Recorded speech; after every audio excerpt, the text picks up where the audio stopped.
This episode is brought to you by McDonald's. Eat fresh. That's Subway. I'm loving it. And like Subway is just not the freshest fucking food. Well, that's just their tagline, dude. I didn't make it. I actually love Subway. Yeah, no, I'll eat Subway. I eat Subway. Dude, I don't eat Subway a lot, but I used to fuck with Subway a lot. Subway's fucking trash, dude. You're an idiot. I don't know what it is. They're Dude, I went there one time, like right after quarantine had fucking stopped and shit like that. And I went in there and they didn't have any fucking chilled or grilled chicken breast, like the actual patties that they had. They didn't have like half the vegetables. I went in there and it was just like cold when they heated it up. And it was like, it's already shit because you don't have what I want you to have. But now I'm here eating this fucking piece of shit that I didn't want and it's fucking cold and like the chicken's not done. And like the last time I ever went back. How long ago was that? Subway, this was at the end of quarantine. Like right when shit was opening back up after quarantine. Oh, like, so this like, isn't that like long April, ago. May or some shit. Yeah. Fucking. Okay. And like, I always used to like Subway a lot when I was like working out and shit because back when I was really like committed to eating well while I was working out because I thought it was like really good shit. And then after you eat there a couple times, like eat there a decent amount, you're like, this is not fucking good food. It's got a lot of preservatives in it, but it's an easier cop out to tell yourself that you're eating well. It's fucking. That's true. somehow they've tricked our mind. And you're like, if I'm eating Subway, I'm actually eating a pretty healthy meal. And it's like, here's a gallon of bread, and dude, what would you like on it? Those fucking pedophiles are sneaky, dude. They just fucking, they're tricksters. Dude, you got true. fucking Jared from Subway, and then you got fucking Epstein. Okay, yep. Those are like the two big pedophiles that I know. Subway? Yeah. Speaking of Subway, Jeffrey Epstein. Let's talk about it. Speaking of Subway, back to episode 16 of Your House, Our Rules. Oh, are we just always recording killing now? it with the segue. Dude, I did record it. I recorded it and I was going to go like test the mics out a little bit, but it was just good enough last time when I turned it off that I think we're okay. Plus I'm hearing them in my fucking headphones, so I think we're all right. So we're just gonna roll in with the fucking Subway talk, man, and keep it going. But the real reason why we're here today is for this guy right here, fucking Lou Durbin. Probably out of all the like big three, which are big three fans, that's you, Stolze, and Kunkemoller, I'd say you're probably like the top one. Yeah, I'd say you're probably the top one. You're in it to win it, dude. I always want new episodes. Like, it gives me something to listen to, especially since like when you guys started, it was when I first started listening to podcasts and I was like introduced to the world. Now, like, you know, you guys know Chloe.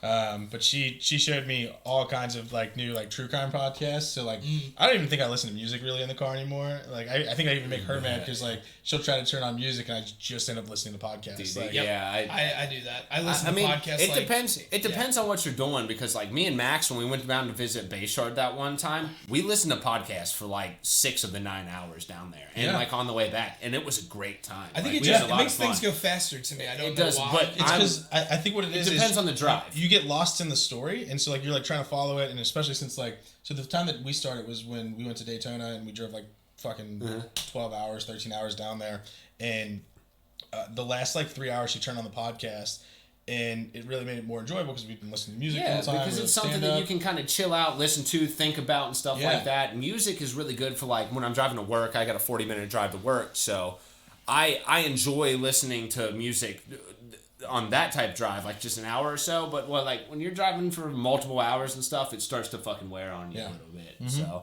and don't get me wrong, I'm one of the biggest music heads that I know. Like I listen to more music than most people. Yeah, I just from your Snapchats, I cannot do the loud music in the morning. How are you, Lou? Because my volume in the morning, it's low. Like I can't handle that loud of volumes in the morning. Honestly, like I'm a weirdo. Like I never do loud volumes. Like we'll be like coming home from like a bar or something like that, and like someone will like turn up the music, and I'm like, I don't shut the fuck up. So like, we'll be driving back home, and I'll like turn the music down so like I can have a conversation with somebody. That's exactly how I am. So like it like I in the morning, like most of the time it's podcasts, like because my drive's 20 minutes, 20 minutes back, so I'll start like a 40-minute podcast on the way there, finish it up on the way back, and like it's like perfect timing. I love it. So I listen to podcasts all day at work. I mean, I just have like a desk job, but. Yeah, I mean, podcasts have just basically consumed my life, just having them on in the background. Yeah. But, podcasts are fun. That's why we fucking started one. That's very true. And we're bringing in our friends. But to transition into the first topic of the day, it is officially springtime, basically. Spring weather is here. Oh, yeah. It's not springtime, but spring weather has started to come around. We had a solid, we're at like 50, 60 degree days here back to back. We're 2 hours. Sick. We're 2 hours into some drinking on the front porch, and that's very common for me. I don't know about y'all necessarily, but like when the summer comes around, springtime, when it starts getting warm out, I start drinking on some porches. So I'm loving this weather. It feels sexy. Yeah, one of my favorite things to do is drink is day drink on the porch when the weather finally breaks, especially in the springtime. I think it's ain't many things better. You think in the summertime is the time that you day drink all the time, but I think like the first like maybe month and a half of spring is when like every time that you get the opportunity, like you try to have somebody over, especially since you get this great porch here. Have people over, get like some kind of speaker or something like that, and just chill out. Maybe get some cornhole or some can jam going, and just enjoy it with like maybe 10 of your buds. It's great. Something it's great. I always like shut down around the winter season a little bit. Like I never used to back when I used to party a lot more, but now anymore it's like when the winter months start coming, like it starts getting around my birthday. It's like my birthday is usually like let's throw the fuck down, and then after that I'm like I'm just gonna hibernate until like April, and then after that I'll start coming back out again because like. The cold's just fucking obnoxious. I'm not a cold guy. Don't get me wrong. I like it. I enjoy like the stillness of winter. Like going out. Like I remember at my parents' house, I used to love going out on my back porch in like 40-degree weather and just like chilling on the porch and smoking a cigarette type thing. It was very like therapeutic and relaxing to me. But like when I start getting into like the summer seasons, it's like 12 o'clock noon on a Saturday, shirt off, drinking on the front porch, just fucking getting in my trashy element. Yeah. So I am definitely a big porch drinker, just hanging out. I'm a big grilling person too. So once the weather starts turning and I can just grill outside for like basically every meal, that's my favorite thing in the world. Are you guys? I mean, I know you not so much, Keith. Do you do like big time spring activities, summer activities like golfing, softball? What are you into, Lil? So I don't really golf. I used to golf back in the day, but I just got tired of it because I always grew up playing baseball, and the swing, at least the body rotation, works for golf, but I end up slicing it every time because the wrist motion's different. Right.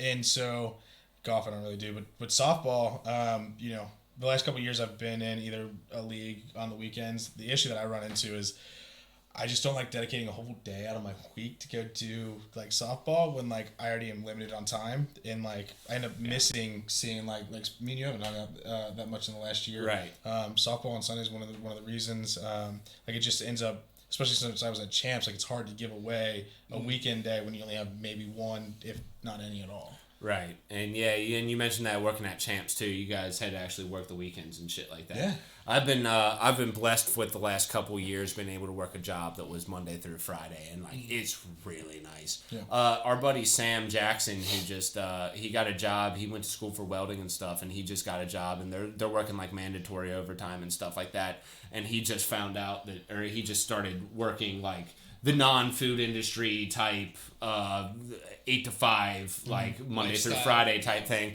and he's like, dude, this is so nice. I'm like, I'm trying to tell you, bro, it's always been the move. You just need to get there. And once you're there, it's kind of like you have that shift. It's like I'm not worried about working fucking the second or third shift anymore. It makes a massive difference where you can just turn your brain off from work Friday at 5 and just be like, I'm done worrying about shit. The one thing I'll say is that Monday morning. That Monday comes quick. You're like, oh dude, man. Yeah. It's like I don't mind Mondays that much. Yeah, but it just Tuesdays comes. I hate. It comes quickly. Tuesdays are usually the worst day for me because it's like the hangover from the hangover. Tuesday, I don't really. From the hangover, because Sunday's my hangover day. I don't do shit on Sundays, and Monday you still kind of had like that drowsiness, and Thursday or Tuesday you just wake up like, what the fuck am I doing here? Yeah, Tuesdays. Like, what am I doing? Because Mondays are just like they're Mondays. Tuesdays to me, it's like God, we're still so far from the next weekend. Yeah. So it just feels like it fucking drags out. Monday's almost a days, and Tuesday is like when you start having the realization, like, it's only Tuesday. I got 4 more days of this. And then you get like halfway through Wednesday, and you're like, okay, we're getting somewhere. We're moving the sticks here. But, I mean, in terms of like spring shit, I'm a golfer, softball. I am somebody, I mean, you can see the thickness, baby. I am a winter Filling people. holes, baby. I love just, it's true. Holes. I said before, I just fill holes. He I'm said just that before. Mess. He's like, I'd be the greatest fucking offensive lineman of all time. What the fuck just happened here? Yeah, other than the fact that I'm not aggressive at all or really athletic, but other than those two massive points of being an athlete, yes, I could be a lineman just because I just am a massive person. But, yes, I love just being outside. I just bought a house, as we've talked about on here. Yep. I am going to redo my backyard. I'm building a bar back there because I have 2 back decks and I have a little pond right next to my other deck, and I'm gonna build a bar and I want to mount a TV out there and just make it just the nicest place to hang a fucking beer. TVs outside are big moves. You remember towards the end of the spilly rain? My house Right is literally 2 streets away from here. It's on I Daytona. wouldn't put a TV out there. Well, I'm putting Dude, it out. TVs outside are moves. Yeah, no. The issue is this is shit. You don't keep it outside. Well, no, yeah. I'm putting the mount up there, and then I'm just gonna kind of hook it while I'm watching it, and then when I go inside, I'll take it and off. then if you have some I outdoor don't speakers, trust anybody. do you remember my parents' house back in the day over at Windmere and stuff like that when we used to have the TV outside on the swivel thing, and we could watch it from the hot tub and move it over and fucking have it from the other side.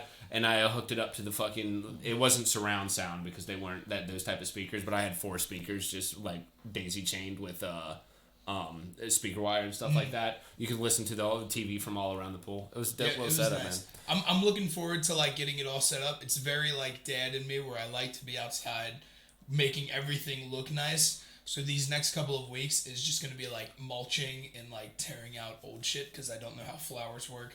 So there's a bunch of dead flowers that somebody had already planted. They all died. I don't know how to bring those back to life, so we're digging them up and throwing them in the garbage can. Make sure you use Roundup, but get the right kind of Roundup. Okay. Well, yeah, I mean, I was about to say, doesn't Roundup just kill everything? Yeah, well, you kind of probably want to kill everything in there. I'm digging it up. But certain kinds of Roundup will literally tear make it so that soil you can't ever use it again. Just can never be so used. Read the label, nasty shit, and then just go to your garden center and they'll recommend the right stuff. It's safe for human consumption.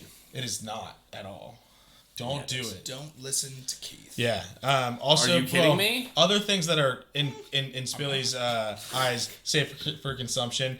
Go ahead and drink some gasoline, and then the little blue liquid called not Windex, but windshield wiper fluid. Yes. Chug a gallon of that. Go ahead. Keith, that's your. You know what, Lou? You can't just come onto our podcast and try to kill people. It's not an okay thing. Okay, so don't do any of those things. Don't do that unless it's with me because I'm your guide through this fucking trip. It'll be the last trip of your life. It literally I wonder. Does that shit on windshield wiper fluid? It says danger. Do you think even small drinking? Consumption, you're done. Do you think drinking bleach and shit? Do you think it has chemicals? Do you think you get really fucking high before it just fucking? No, I think you just throw up until you die. Yeah, that's what I would imagine. But you never know. Man. I don't think there's some chemicals out there that really get the fucking. You dying might release the dopamine and the DMT that might send you into a slight. You're talking about the theory that your brain is still active 7 minutes or something after you die, and it's one of those things where people think that when that happens they're reliving their entire life, and that's why people say it flashes between their eyes. Yeah. I actually think that's a legitimate thing, and that has a actual scientific reasoning behind it. I could see that being a real thing because there's multiple people throughout history that have had near death experiences and been my life was flashing before my eyes, so it has to be something. Oh, jeez. Look at this. Yeah, we're going to pause. Take a second. All right, now we cut all that out. And action. Thanks, man. Okay. Yeah, we're back into it. To be completely honest, we just got a phone call from our old co-host, Maxwell Robinson, who just completely destroyed that fucking wonderful conversation that we had. We kind of lost topics a little bit, but we're gonna move on. I like that you used his full name. Maxwell Robinson? Yeah, it was just funny because you usually would just say Max, and it was kind of funny that. Oh no, dude! I almost exclusively call fucking Max Maxwell anymore. Really? Yeah, okay. Dude, because it just I don't know. Or Maxi Pad. Something. That one gets him a little irritated. Well, I think. Were you guys in that old house for the entire year? Were you? I wasn't. I ended up getting out of there in about 9 months, but it was one of those things where it was like, I don't have anything against Max or like a roommate thing, but it was like, I want my own place. Yeah. And I have like one of those personalities that like, when it's Friday and Saturday night, like, I'm getting it. Like, I'm drinking, having fun. I'll go out, be a social person. I'm an extrovert. But, like, during the week, if I got to wake up in the morning, like, I don't like to do anything. And it's not saying that, like, he ever kept me up or fucking made it so that, like, I couldn't sleep or couldn't get up in the morning or anything. It's just, like, I have that, like, reclusive fucking state inside of me. I really enjoy being by myself. Some of the best times I ever have are just chilling, when watching TV by myself. Relax. Exactly. Yeah, I really am. Like, I'm the in between of an introvert and extrovert. Like, on the weekends, I'm an extrovert. On the fucking weekdays, I'm an introvert. Yeah. So my weeknights tend to be like that. Like my roommate now, like we're definitely friends, but like he'll come home, I'll come home and I'll go to my room. He'll go to his room, and we kind of go our separate ways. Me and him are part of the same friend groups. And like he hangs out with them a lot more than I do, but like you said, during the week especially, like I like to either go to the gym and then go home, or go straight home and just like relax and enjoy myself. On the weekend, normally I would go out. I would either try to find something to do, or like go hang out with like Zio or anybody like that. Mm-hmm. But now with like got the girlfriend and everything like that, right, where we're trying to do things together, and so. It's just like, it's sometimes hard to go with your friend group, even though she's part of that friend group, but then we'll make plans to do other things. It's just lifestyle. Right, just a ton of different shit. I mean, on the weekdays, for sure, I like to just stay in and do nothing. Like, I don't like to drink a ton during the week. I kind of just hang out with my dog and do nothing and just, like, chill out. I mean, even on weekdays, as I've gotten older, and or weekends, I don't know if you guys are like this anymore. I'd rather... on the weekends, I'd rather do the day drink thing from like 11 to like 6 at night and then call it a day. Or like start drinking at like 4 and be gone from the bar at like 10. Like, I'd much rather be in bed way earlier. I cannot do, like, when we used to go out to get to the bar at 10:30 or 11 at night and be there until 2 a.m., that just doesn't interest me more. I'd rather do like, let's do dinner and drinks, maybe go to another bar, have a couple of beers there, and then I'm back home by like 12 at the latest almost. Like, I've definitely, as I'm getting older, I think most everybody kind of goes through that. I'm just going through it now, where I would much rather be at home than being out super late. Yeah, I don't know. I see myself slowly getting into that state of mind and stuff like that, because like since I moved into this house, the money's a little bit lower, and it's like, do I really need to go out and fucking go to the bar and spend a whole bunch of money? But at the same time, I do enjoy it. Like, I'm more of a social person on the weekends. I'd much rather go out and hang out with friends and fucking socialize and shit like that. But as you get older, man, you just start getting a little bit lazier. I don't know what the fuck it is, man. Oh, yeah, no. I think it's just taking that relaxation time in. Just you realize how little relaxation time you gave yourself growing up. Well, recently, and now you just take advantage. Recently, for me, it's not even the relaxation time. It's the more, like, motivation time. Because, like, I've gotten way more done on Friday and Saturdays, just, like, taking an entire day, Friday night, to, like, work on myself, being able to stay up a little bit later and shit like that, and work on my shit. It's way more productive than fucking just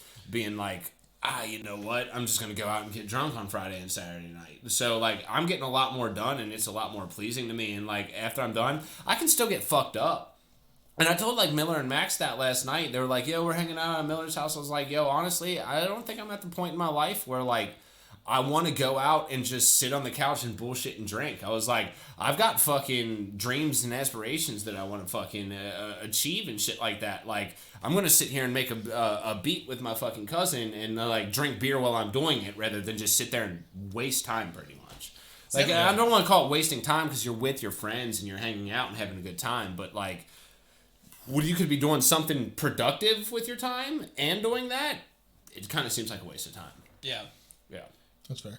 Yeah. I would definitely say, especially in the last year, I've definitely seen you make that step forward. I've been grinding. Like you can definitely see it for sure. But yeah, I mean that's super valid point. And I need a quick plug real quick. Meant to put this in at the beginning of it, but I did drop a mixtape, EDM electric style, on SoundCloud. So go check that out. My SoundCloud link is always in the description of every single video that we post on Your House All Rules. Please go fucking post that shit, or go share that shit, fucking comment, do whatever you need to. I greatly appreciate it. And if I am being completely honest, I think it is a very, very good mixtape. So. And if you don't like EDM, just click on it. That's what I did. Yeah. I told Spilly I have no up, issue with that. I'm not listening to it because I don't like EDM, but you're my guy, so I still clicked on it so that he would get the view. Yeah. And it doesn't matter. And it's one of those things where, like, as someone who's a fucking small-time creator and stuff like that, like, even if you were to not necessarily click on it, because a click is a click, but a share can open up so many different realms. Yeah. Like I just don't get on Facebook. Even if you share, like, you have how many friends on Facebook? I don't know. I mean, 1,000, but I maybe know like 500. But that's the thing that's the thing. You don't know a lot of those people on Facebook, and right. they're friends, and I consider people it, who people are online. Just see it. Yeah, if you share it, there's other people who might see it that are into the same things that I am that right. you might necessarily be in that category. So, yeah, the share goes a long way, y'all. Fucking share this shit. Wait, is your stage name just Spills, right? Yeah. With the Z? Yeah, when I went to coming out with, like, a name and stuff, I always went by the Spillmeister. Like, if you ever see my drum kit and stuff, the bass drum has the Spillmeister in hot pink fucking tape across the top of it and stuff like that. I always went with the Spillmeister. That's my tags on all social media and stuff like that. But it was one of those things where it's like, I've always been Spills. Since I went into high school was kind of the time where like I sat down, I didn't know many people moving from grade school into high school, and I just sat down at a random lunch table, and they're like, "What's your name?" I was like, "Oh, my name's Keith," and they looked at me and they're like, "No, what's your last name?" There's probably like 5 Keiths. There wasn't. I was the only one, but still, like, one of my good friends, Matt Schneider, who I still play video games with all the time, was actually the person who I think asked that. His name's Matt. There were like 50 Matts at the fucking school. Yeah, that makes sense. So, like, yeah, but ever since then I've been Spilly, or fucking some form of spill something. People usually just add like. I'm still team Spill E. Spilly, but the thing is, I wanted to do Spilly because it's like my actual name, but like SPILLE -E or capital E. But Spill E. The capital E I never really thought of. It might have been, but I've always been Spills. I've always been Spills. And the thing is, dude, I had to break this down. I had to break this down for Miller the other day because Miller's rap name is Mills, and like you guys just did the exact same. Well, thing. me and Max have pointed out to him. It's like it's cool, like you're Miller and Mills is a cool name type shit, but like he's always been Spills. You've always just been Miller, and I always call him Jay Mills. Yeah, he's always been Mills. And there are people who did that. You guys just did the same thing. What? I said Miller White. Yes. Have you seen like as in like Miller Lite? Then he's Miller's White. I was like, it's a he's like, yeah, that could be his obviously name. You know him, Miller White. Yeah, but nah. You guys did the same thing. I want you to know that. But that's if you go to djnames.com. But that's one of those things when we were talking. When we were talking about it, was one of those things where like even Max said he's like, well, he's always kind of been Spills. I've always known you as Miller or John, not necessarily Spills. Like that's been the persona that I did, and that's the whole reason why I chose the name. Like I could have went with the Spillmeister, I could have went with something else, but like I'm just known as Spilly or Spills. So why change up the name recognition when like there's people who already know me? Yeah, why complicate things? So I guess that's true. Yeah, I just go with Spills. When I get djnames.com. And plus, I'll give you a new name. Did you see that Miller took he took his name or something? I'm still. Did you see that Miller took his name? I'm sold on it. Did you see that Miller took his name and just put like a random dash in there for copyright reasons? Yeah, because like when he said when like it's a legitimate thing, but like when you type in Mills on SoundCloud. There's a million DJs named. Well, yeah. There's a million Mills. Like there might be a song called Mills where they're talking about making millions of dollars and shit. So like because of that reason, he was like, yeah, I needed to do something to like separate me from everyone else. So he just put a dash. Yeah, but I'm sticking with Spills, and I'm gonna remain that until I get enough views that when you type in Spills on SoundCloud, it's not gonna be a fucking competition of who the fucking real Spills is. God damn it. Well, you know what you me. God damn it. You know what you could do. What can I do? That was aggressive. Spill E. You made strongly in the camp of you made some valid fucking points with that. Like, I could think if you had like the capital fucking S and then everything lowercase and then the E at the end, maybe in a hyphen, that might be okay. But at the same time, I don't want to do that. Do you have a nickname? Doctor of the Discs? Dude, I've got a million fucking nicknames. There was a kid in study hall who called me fucking douchebag exclusively for 2 weeks. Okay. Dude, there was a kid. I think everybody called you that. That wasn't a nickname. That's everyone calls me douchebag because I have some douchey tendencies, but like straight up, like he called me douchebag for 2 weeks. That's just like, I think he's just calling you a douchebag. Like, that's being like, oh, my nickname in grade school was Pussy. He stopped referring to me as my name. He told me that he was going to stop referring to me as my name and just call me douchebag. And I was okay with it. I respect it too. I mean, at least he told you. Dude, I have way more respect for people who like straight up tell me like, you know what? You're a very abrasive person and like, you can be a lot sometimes. I don't really fuck with you. I respect that way more than someone who's just going to like, pretend to like you and then you in somebody's face right. Being right. Yeah, I've never seen that before. Yeah. No, I have no idea what you're talking about. Abrasive is definitely the word I would use. A very abrasive person. Well, that's fair. I've been with you at concerts and had to literally Speaking of you abrasive, from falling on me, just because you were all over the place.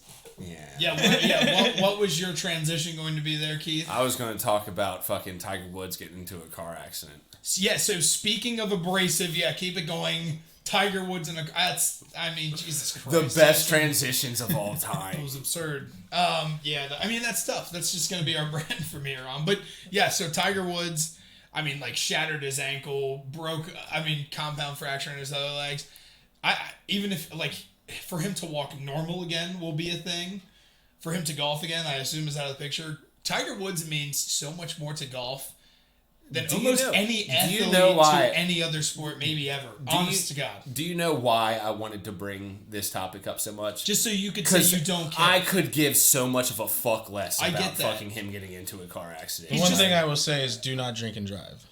That's fair, but they said that he didn't drink and drive. Really? Yeah, they didn't say any pills or alcohol. That was the original toxicology. I don't know what's been said, but they said there was probably cheating on his wife and got she came out. She came out with the golf club. Yeah, that's possible. But we had the Tiger Woods basically on the docket just because there has been no news basically this week in terms of massive news.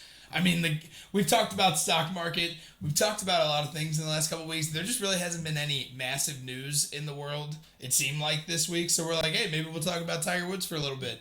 But yeah, Keith just wanted to make a damn mockery. I really did just want to fucking... Because you texted me, you're like, we're going to talk about Tiger Woods. It's like, what's going on with Tiger Woods? And Lou was like, oh, he got into a car accident. I was like, how the fuck is that news? That's like us talking about the Kardashians. The greatest golfer of all time might never golf again. That's pretty big news to somebody who cares about sports. The man hasn't been relevant in the fucking sport for years. Would you say he won the Masters 2 years ago?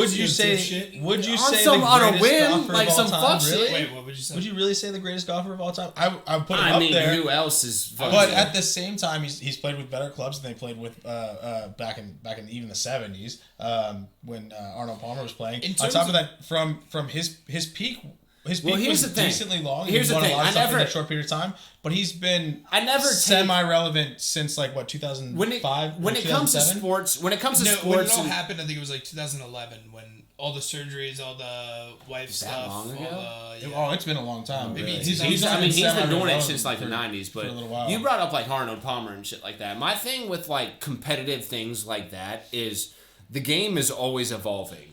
Right. It is hard to compare eras. It's always going to the era is always going to be better than the last era before, man.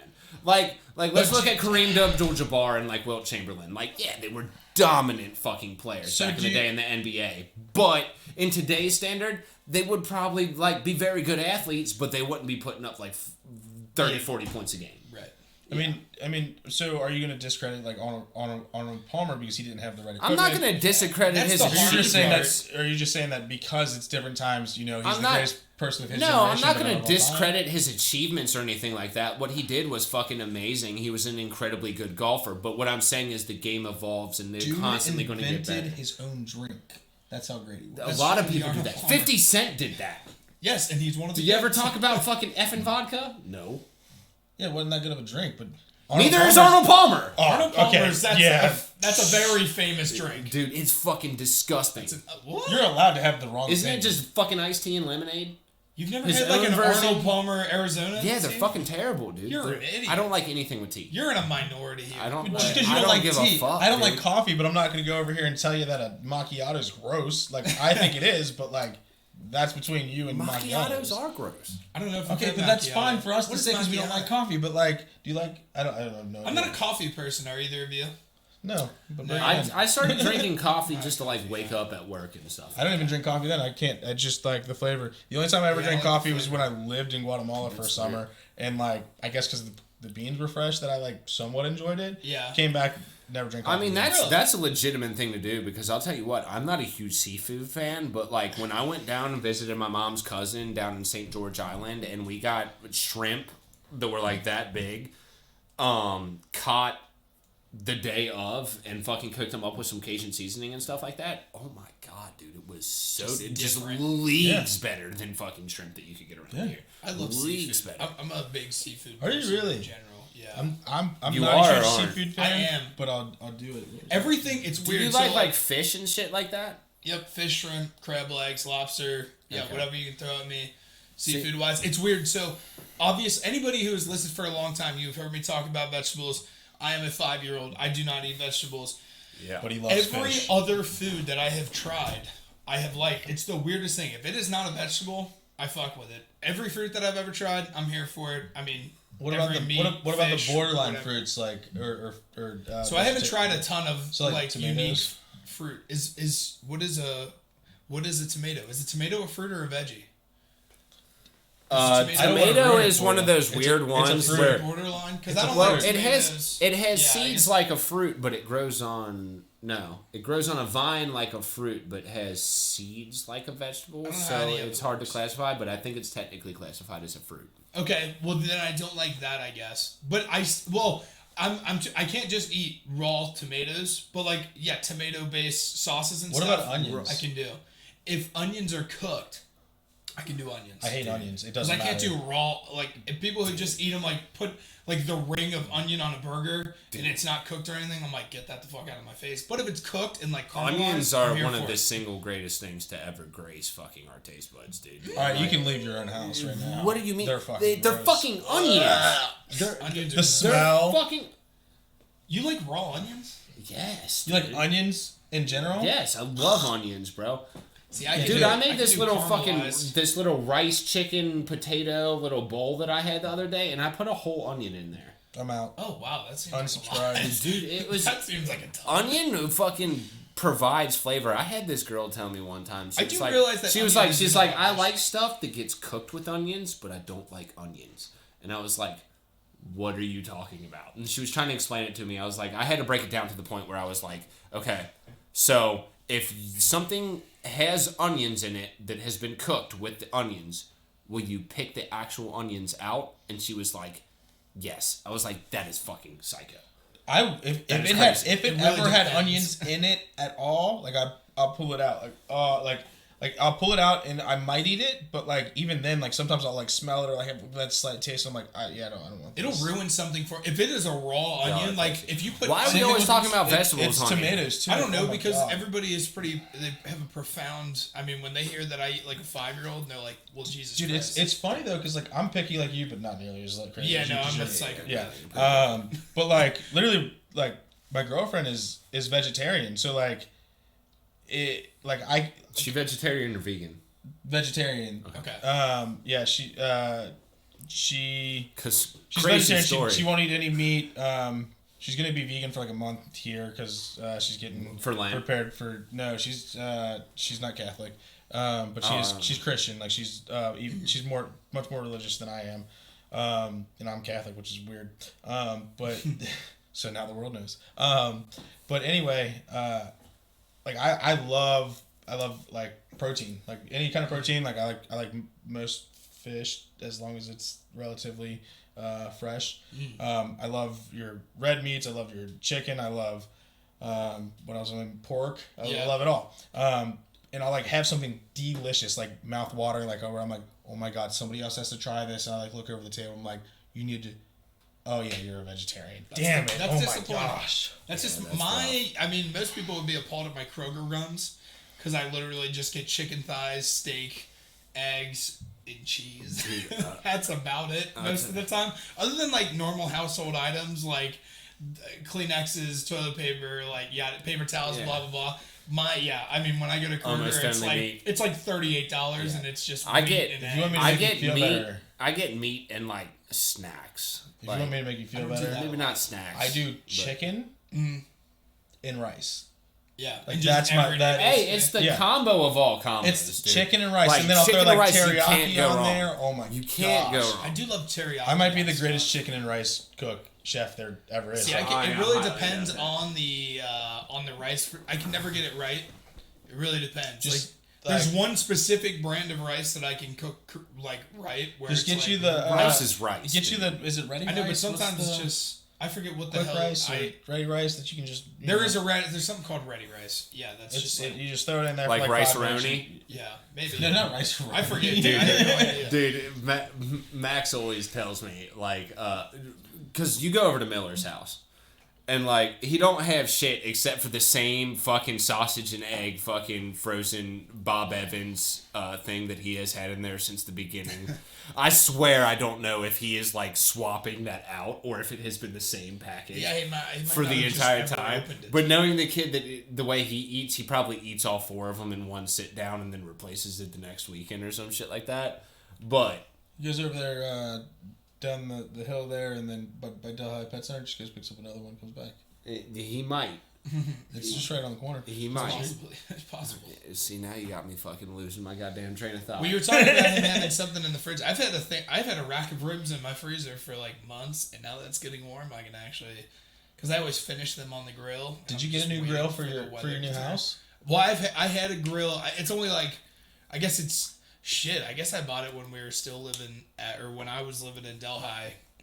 At Illy, you bought that. It's probably Illy, like right? 5 years old now, but it's still in pretty good shape. Like, yeah, I'll have it for a couple more years. I've always thought about also getting into like smokers and stuff like that. I just don't know how dedicated I would be. It just takes too long. Because it's so many hours you have to give to it. I just don't know how like.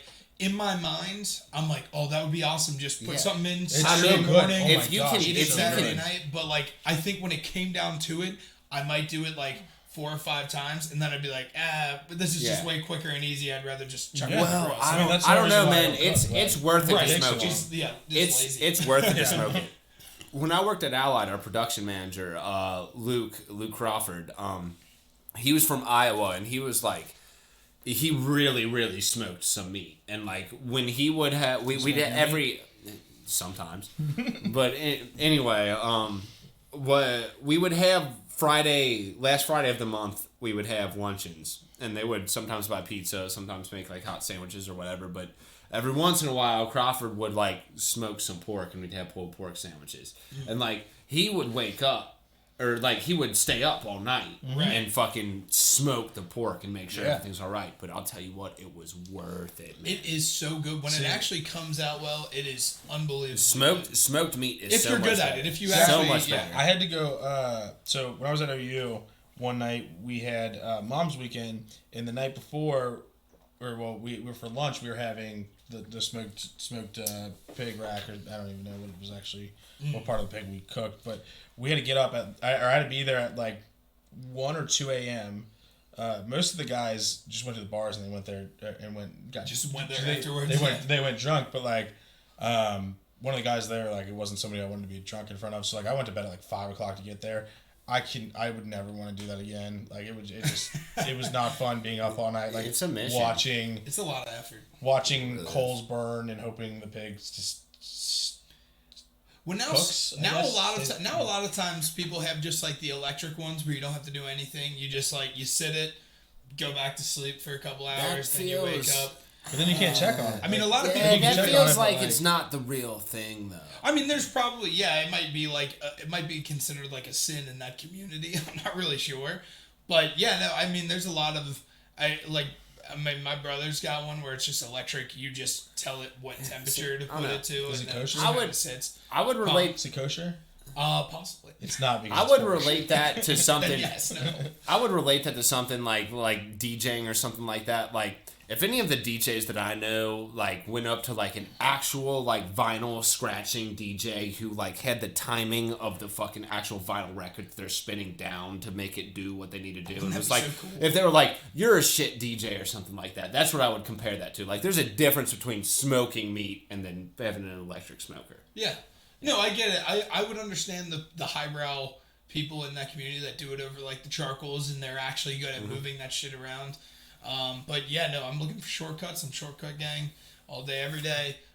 So yeah, if I ended up getting a smoker, yeah, that's the direction I go. But as we just talked about, I probably won't. So we're having a really long conversation on this, but I'm not sure if I'm gonna get one. I mean, but I might just get one. I don't. Sometimes you just need to talk about smoking. Honestly, I talk myself in circles. If you get a smoker and you need somebody to hang out with you all night, as long as it's a Friday or Saturday, I'm there for you, buddy. That is true. I could just have a bunch of people hanging out.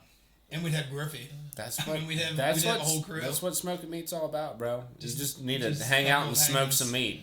We could hang out on my back porch while it smokes and just, like, chill by the pond, the waterfall running, small flex. The fire crackling and the pond going. Bonfire.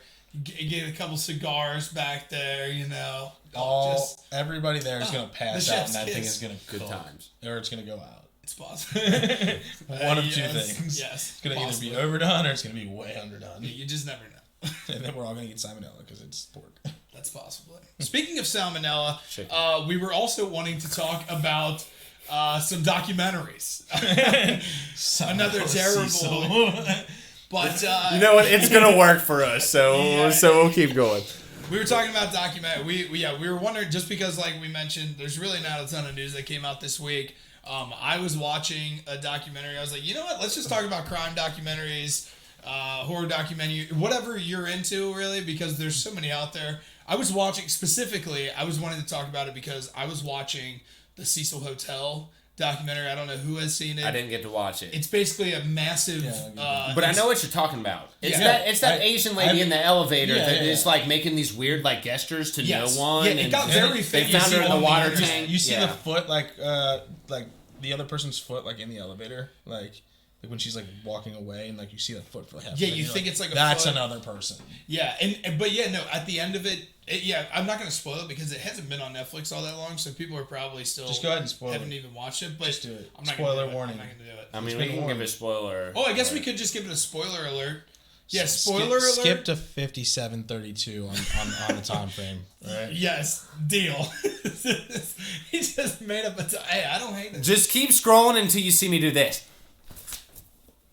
Okay, relax. Welcome back. So yeah, this is the spoiler. It literally ends. They think another person's involved. They spend 4 episodes. It's 4-hour-long episodes being like, this is the craziest hotel. Murders happen here all the time. Spooky shit that we can't explain happens here all the time. At the very end of it, it's like, oh shit, she just forgot to take her bipolar pills. And she had an episode thinking that somebody was after her. And she, like, hid in the water tank, thinking that was, like, shelter from somebody chasing her, and that's how she died. I don't believe it. That's how the whole thing ends. I don't know. When I watched the video of, like, what I know from it of her just, like, randomly acting weird towards something that's not there. Like, she's in an elevator.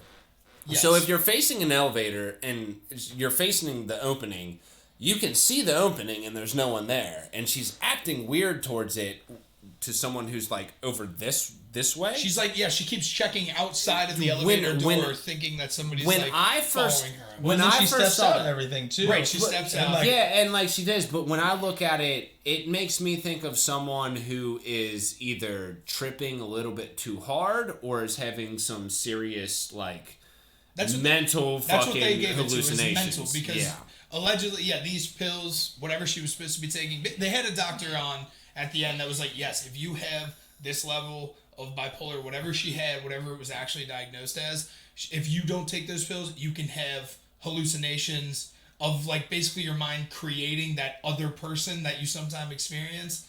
And that's what they basically chalked it up to. I mean, the whole thing, I was like, God, I hope something crazy, like, something happens here. Like, they come to a big conclusion. Yeah. And then it was like, oh, she just actually stopped taking her pills, and she had an episode. That's a legitimate thing, too. It is. No, it is. but they kept building like, oh, this is a spooky hotel, murders happen here. I bet like they try to make you think the entire time like we're going to say it's a murderer or we're going to find out like somebody within the hotel is behind this, and then it's like, oh, she just forgot her pills and had this episode, which is incredibly sad, but you just expect so much more, and then it's just like, oh, she kind of went crazy because she stopped taking her pills, but.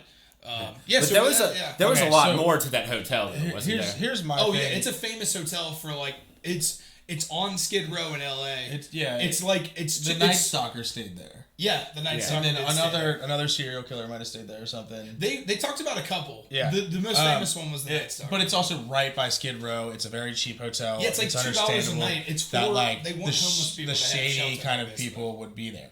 So that's and if you know anything about like serial killers and who they target, like early on in a serial killer's like fucking throes or whatever you want to call it, where they're starting to murder and stuff, they usually start out with like homeless people who no one cares about, people who have no connections, they're people who aren't going to be missed type thing. Right. So when they're most controlled or whatever. Yeah. But so here's my thing on it.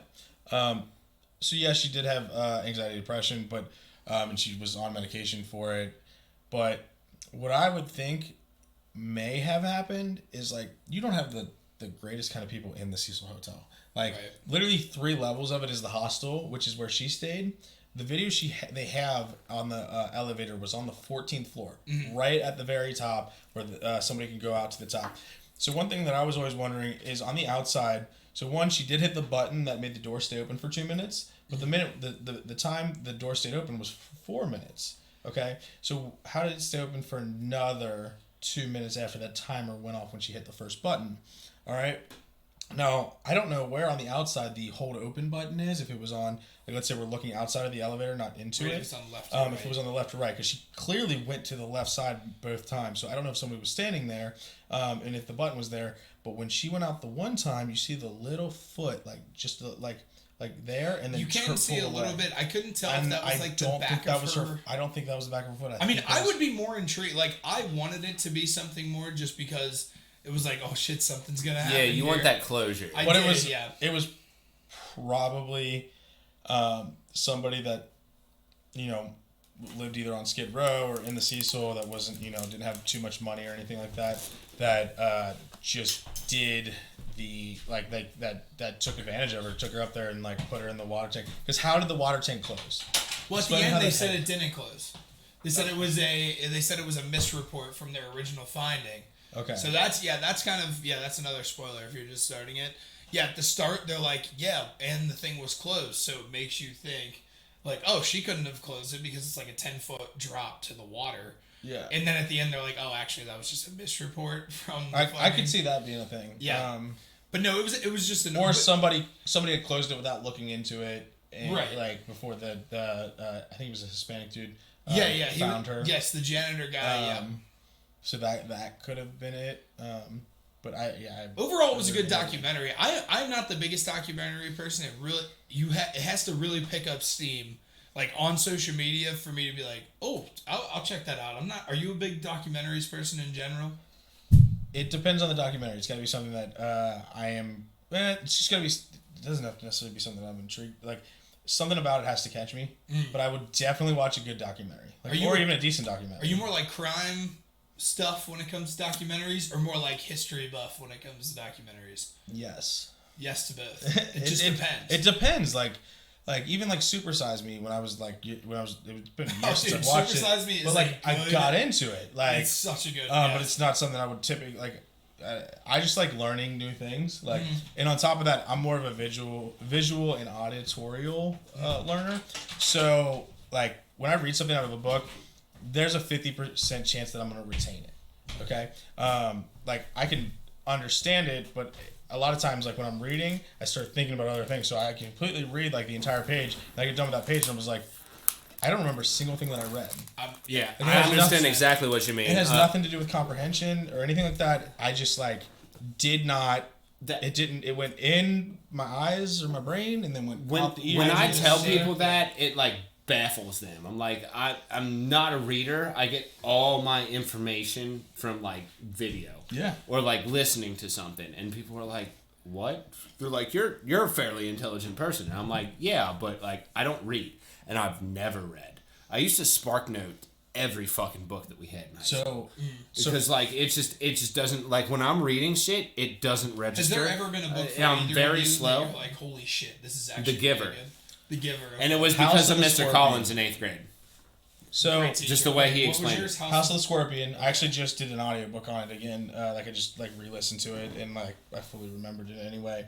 But so what you were saying there, like, so this is how weird it was for me in school. Like I was such a bad reader, but then also so able to comprehend it that like Same. I was in remedial English, I think sophomore year, but I was also in honors English at the same time. Dude, it's one of those. It's weird. It's because like the test that they make everybody take each year put me in remedial, but then like I'd always done honors, and then I would always pass honors, and I could understand it and do it. But the test that they did, one, because we talked about it before we even started recording this, is I stutter. Like I hide it decently well, but when I have to read something, like I'm like, like even though I'm saying it just comes out right. And like I do that through the entire passage, so it sounds like I can't read, but like I can. So yeah, it's one of those weird things where like when it came to like testing in high school and stuff like that for like college and stuff like ACTs, SATs and stuff like that, you always had the English like reading comprehension and shit like that. Mm-hmm. Like I've never had a problem really if I can focus. I can comprehend what I'm reading. Mm-hmm. No problem at all. I need to be interested in it.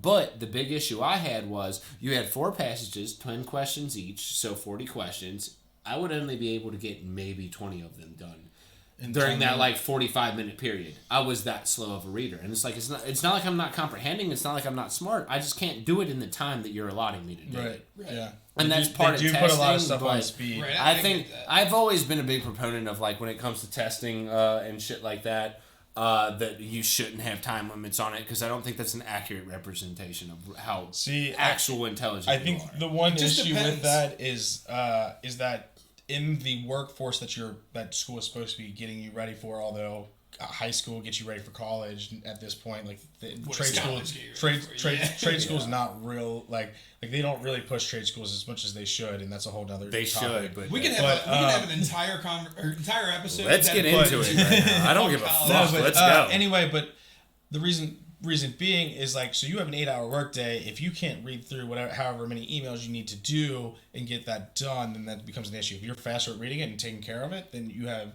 a production. You can hit a higher production quality. Yeah, there's ways to get around that though. Yeah, I mean, you always ask your customers to give you a fucking call and shit like that. I do that all the time. Like I don't like reading their emails or responding to emails and stuff like that. You get someone on the phone, you can handle something in 3 minutes that you could usually handle for a 15-minute typing it out. It really just depends. Because when it comes down to it, like I type fast and I can get something on fucking paper real fast, but then I have to proofread it, and then my perfectionist and OCD starts coming in, and I'm like, and then on top no, I need to switch that over here, and like I really look at like when I'm sending messages and stuff like that. It happens a lot when I'm like messaging a girl that I like I really pick the fuck apart my fucking messages. I was gonna say, because sometimes you message me and it doesn't look like a human is talking. So no. It's only if I care. He doesn't care what you. No. It's only if I care about what I'm actually sending to you. So he doesn't care what he says. So like an argument with a girlfriend or something like that. Like I'm really fucking picking apart my messages and stuff. That's fair. But if I'm just texting you as a friend, like no, you're probably gonna get all kinds of I've seen. Yeah, it sounds like. Yeah. But also, ultimately, if you're in an argument with somebody, you need to, and you're doing it over text, you need to pause and wait and either find a time here soon to talk in person, because you cannot convey what you're trying to say. Dude, I hate text messaging. I hate text messaging, bro. It's so fucking. It is not an accurate representation of who you are as a person. You can try to use as many emojis as you want to do, but it's not going to be conveyed. Right. Yeah, I don't mind texting, though. It's not. I tell people all the time, I'm like, you are not going to get a fucking accurate representation of who I am unless you hang out with me in person. But that's because you're a very eccentric person. I am a very eccentric person, and I can't. And that's why I hate text messaging so much. Because I cannot portray proper emotion through a fucking text message. I just can't do it. Yeah, I can't. I'm pretty good at putting my thoughts into text form. Like I feel like you can get a pretty good grasp of who I am through text message. I don't think you can get a very good grasp of anyone through text message. Well, I guess I'm not saying a good grasp, but in comparison to other people, okay. I think I have good writing skills enough. Yeah, and in terms of like, I'm not good at writing. I've read some of your stuff. And I used to write pretty often, but yeah, so I'm pretty good at conveying myself through text messages. But yeah, no, if you're arguing with somebody in text message, it is only getting worse. It's crazy, man. There's no way. And some people everybody like live off of it, man. Like only arguing through that, dude.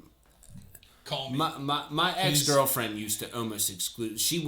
We'd have an argument and would leave the house. Would legitimately leave my house, go home, and start texting. You couldn't handle the confrontation, man. Face to face. Some people are like that.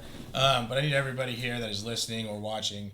Please promise that if you have something serious going on between you and a significant other, talk it out in person so that you understand the voice and understand where the person is coming from. Even if you have to yell at each other in person, you need to step up, look at them face to face in the eye, tell them how you feel, let them tell you how they feel, and work it out.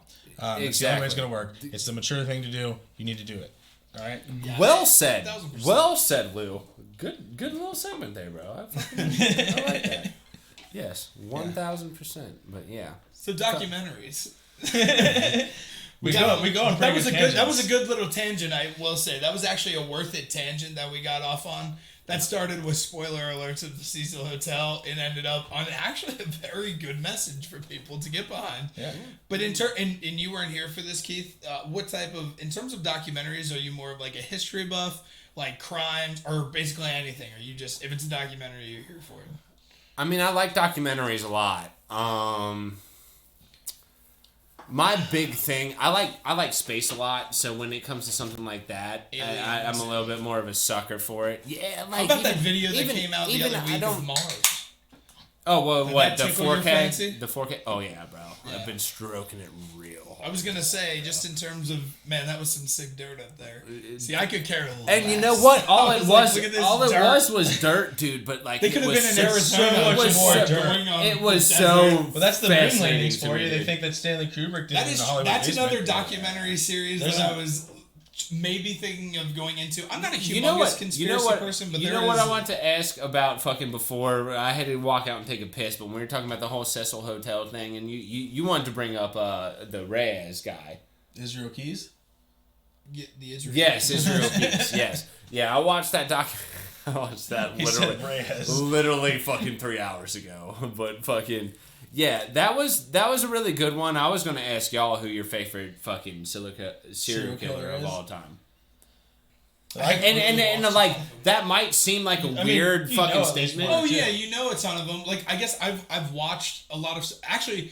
There is real or fake. So like maybe like Dahmer is one of like I have watched a bunch of tapes of like Jeffrey Dahmer interviews. That's intriguing to me to see how his funky Jeffrey Dahmer would have been his. Yeah, so I guess in terms of the one that I'm most intrigued by, in terms of the brain, it would be him, but I also haven't looked at a ton of them. Yeah. I've done some research on fucking serial killers because they're fascinating. And it's weird to think, like, when I'm looking at myself and I'm like, dude, it's weird to, like, have a fascination with serial killers and, like, have a favorite serial killer. But when you look at, like, the broader thing, like, my parents are really into, like, the fucking true crime porn. It's just South weird. Park It's weird to say who's your favorite serial killer. Yeah. It should be like, who's the Ted one Bundy. that interests you? Ted Bundy. Ted Bundy. Honestly, at the same Ted Bundy is my favorite serial killer. Really? I'm just going to go put it. Yeah, dude. The man broke out of jail twice. And one time he did it, he fucking traveled across the country and fucking just maimed like four he sorority went under the girls. for a while. Like, that's what I was telling you. He went undercover for a while, and then he went through and just murdered like He's four so girls notorious for it. Them. And like, the thing is, it might sound fucked up, but I know well enough that like, people are genuinely into the like psyche of a serial killer. They really genuinely like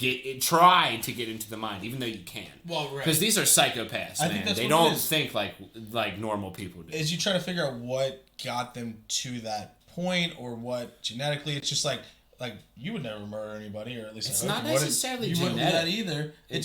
I think it's nature versus nurture, but it's also nurture versus nature. And there is that difference because there is so much. There's enough nurturing to a point where it's not necessarily nurturing; it's abuse.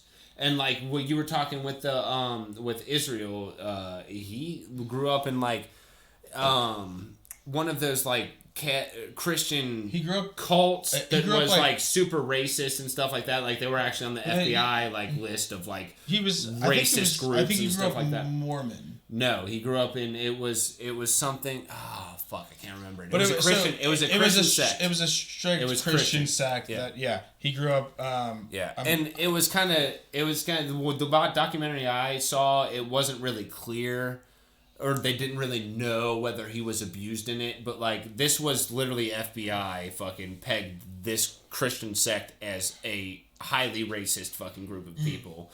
And it was when he told his parents that he was atheist that he stopped communication with his family. They essentially kicked him out. Yeah. So for those of you guys that, we're kind of bumping around, I don't know if you guys know exactly who we're talking about right now, but if you guys have ever heard of Israel Keys, he is personally my most fascinating serial killer. There's one podcast that I listen to quite often that goes super deep into him. But a great podcast to listen to that if you're just looking to figure out who he is, it's called Crime Junkies, and just look up Israel Keys, Israel like the country, and keys as in like what you carry on your keychain, or to open up your house. You'll find it right away. And they'll just kind of give you a lowdown on who he is. But his entire MO is that motive of operation is that he has none.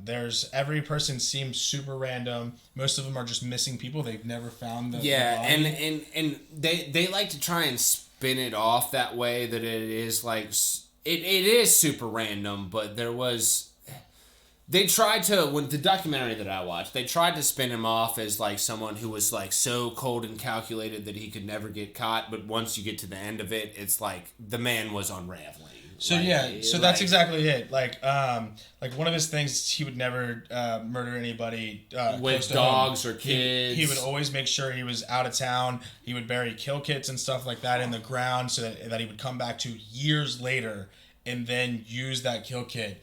So that was his big signature thing. Is he had like these buckets, like these work buckets full of just like guns and knives and torture tools and shit like that that he would stash all around the country. Everything. All around the country. So there's no murder weapon. He goes there, he fucking finds his kit, boom, kills someone, hides it, stashes it where he did before, moves on, goes back to like across the country and continues his life. He had a wife and fucking child. And like no, he didn't have a wife. He did have a wife. He had a baby mama with his daughter. His daughter ended up going with him because the baby mama was alcoholic and addiction. On drugs and she was addicted. She had struggles with addiction. And then he had a girlfriend, Kimberly, who he was living with when he was up in Anchorage, and that's who he moved to Anchorage with, and the daughter went with him. But even when Samantha and the thing the one thing that needs to be said is like, well, he was committing all these murders and shit, and when he was coming into confessing after he had already unraveled and shit, he was trying to get the authorities to give him as quick of a death penalty as possible, so there wouldn't be that big PR fucking boom and like fucking people would notice him and stuff, so his daughter wouldn't know that he was a killer. Yeah, they tried to keep it under wraps as far as possible, so his daughter didn't know about it. Lived a completely normal life, but like he was murdering people. He just had somewhat normal. He made it seem normal, but he tried to make it seem definitely a disgusting human being. I have empathy for him because, whatever it was got him to become the person that he was. But with that being said, the person that he was, especially once he went over that edge, was a disgusting, vile human being. Right. He raped and murdered most, if not all, of his victims.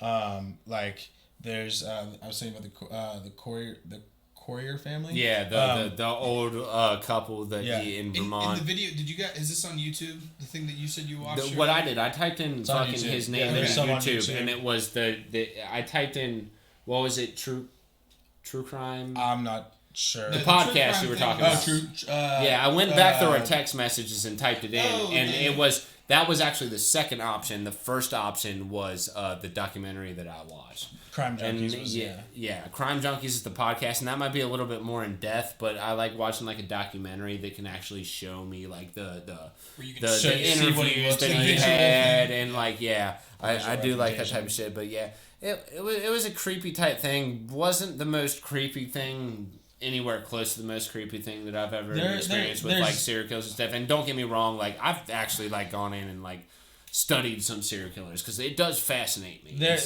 definitely people that do way sillier things. Like I don't know where it was, but there was a serial killer. Colombia has like the worst serial killers of all time. Like their body counts, confirmed body counts, are like in the 130s, 150s. And Ted Bundy, the most notorious serial killer in all of the United States, is only at like 35 confirmed. He might have done a couple hundred. There's people with a lot more. There's people in Alaska that have a whole bunch that up there. There's I would have to look it up. I don't have it off the top of my head. There's one that's in. He's like at like no, that was Canada. He was at like 49. Canada has a couple like kind of prolific, and that's the fucking Don't Fuck with Cats. He was from Canada. That Don't Fuck with Cats. But he's not even close to like, right. He's not like in terms of like the serial killer thing, he's not like on the that. Dexter killer in terms of bodies, too. That the Don't Fuck with Cats, as we're talking about, also documentaries. You got to think about it. If you're getting into like the psyche of like a serial killer, someone who seriously like has like a perversion towards like murdering, raping, just completely violent fucking person. If you think about it, the easiest people to target would be someone like Canadians, because like you go because they're so nice. They're like, hey, you want to get like seriously, syrup, sure, no, like seriously, if you look at it, like there's Detroit, and then you can go right across the river or the lake or whatever to the other side, and you're in Canada. In Detroit, it's fucking Detroit. It's like hood. It's hood as fuck. You go to the wrong place, you might get shot for fucking no goddamn reason. And then you go across the river to Canada, and people don't lock their doors. I don't know. Regularly, do not lock their doors. I feel like that just seems like a wild generalization. It's not a generalization. There's actual like documentaries. This was on like a fucking 2020 like NBC. Are you bringing up Canada because I'm an international businessman? No, and that was his place of business. Fuck no, dude. Yeah, no. I feel like, but that's a. Seriously, that's a legitimate thing. Like, it's Detroit and then a city in Canada. I think it might be like a suburb of Toronto or whatever.